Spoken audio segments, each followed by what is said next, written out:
A reforma da Previdência continua a ser analisada. Um dos pontos polêmicos é o corte do benefício de prestação continuada, o BPC. Mas não é só na Previdência que o auxílio vem causando polêmica. Entenda mais na reportagem de Renata Rocha. O BPC é o maior programa assistencial do país e paga um salário mínimo por mês a 2 grupos: pessoas com deficiência e pessoas com mais de 65 anos que comprovem que não têm condições de se sustentar. Pela regra atual, idosos mais pobres recebem um salário mínimo a partir dos 65 anos de idade, através do benefício de prestação continuada. A PEC da Previdência determina a antecipação do benefício, que começaria a ser pago a partir dos 60 anos, mas o valor seria reduzido, R$ 400.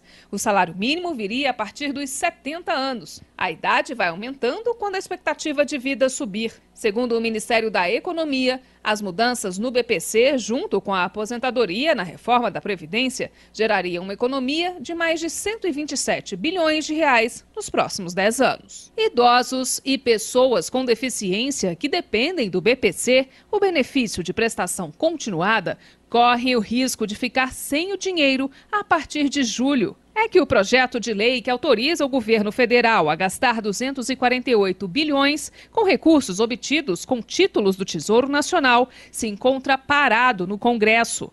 Isso porque ele esbarra na chamada regra de ouro, que impede o governo de se endividar para pagar despesas com benefícios assistenciais, previdência social e salários, por exemplo. O governo alega não ter recursos para manter os investimentos em programas como Bolsa Família, BPC, Previdência, entre outros. O ministro da Economia, Paulo Guedes, pediu ao Congresso que, em 2019, abra uma exceção para que seja realizada a transferência assistencial à população mais pobre. Esta é a primeira vez que a União precisa do aval do Congresso para realizar este tipo de despesa. Por se tratar de caso incomum, o governo terá de obter 257 votos na Câmara dos Deputados e 49 no Senado. Isso depois que o projeto deixar a Comissão Mista de Orçamento, onde está parado.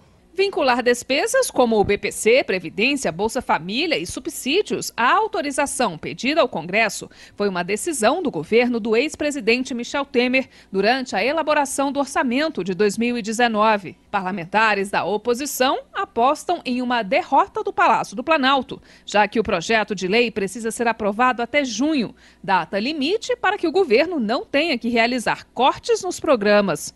Já para a deputada Bia Kicis, do PSL, partido do presidente Bolsonaro, o Congresso deveria votar consciente para que os recursos aos mais pobres sejam mantidos, que não se trata de quebrar a regra de ouro, e sim reduzir gastos. E a gente vê o que? A oposição fazendo o papel dela, quer dizer, o papel de quem não cuida do povo, não olha. Quando estavam no governo, não olharam para o povo. Então, eu só poderia votar de forma responsável, autorizando esse pagamento, como prevê o artigo 1673, inciso 3 da Constituição, mas sem esquecer que nós temos que economizar, temos que cortar despesas, sim, tem que começar cortando também daquelas pessoas que ganham mais, né, que se aposentam com mais dinheiro, e cortar benefício de político. Tem que cortar, gente, tem que cortar, porque tem que cuidar daquelas pessoas que mais precisam, que são os pobres. Técnicos da Câmara afirmam que o presidente Jair Bolsonaro cometerá crime de responsabilidade fiscal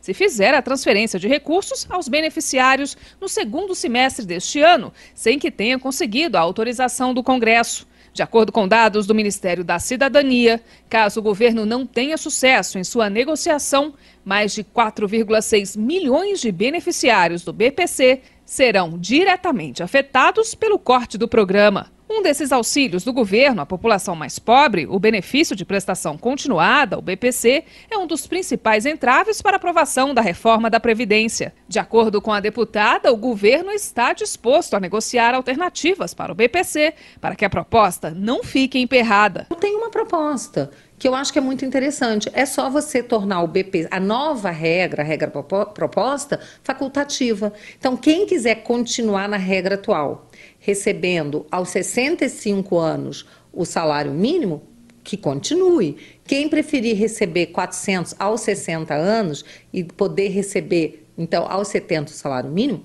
que opte por essa nova forma. Eu sou a favor da liberdade, sempre que possível. O importante é que a reforma passe. Ou nós estamos falando de um Brasil quebrado, sem chance. Hoje a gente gasta muito mais com previdência do que com saúde e educação, tá?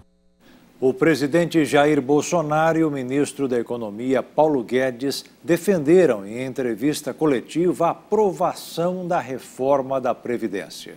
O presidente e o ministro se reuniram para debater alternativas para que o Brasil volte a crescer economicamente. Uma das conclusões do encontro é que o país corre risco de quebrar se não conseguir reequilibrar as contas públicas. Para evitar esse quadro, uma das soluções seria a aprovação da reforma da Previdência enviada ao Congresso Nacional.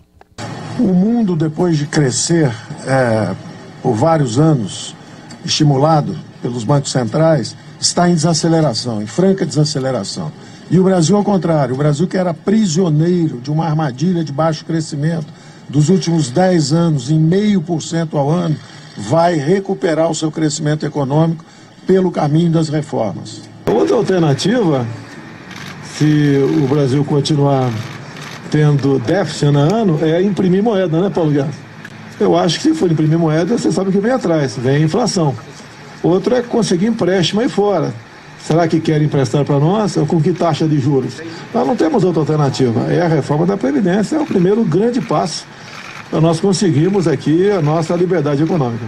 Bolsonaro também negou que o governo esteja dividido e disse que a cúpula governista foi orientada a pensar bem antes de dar declarações.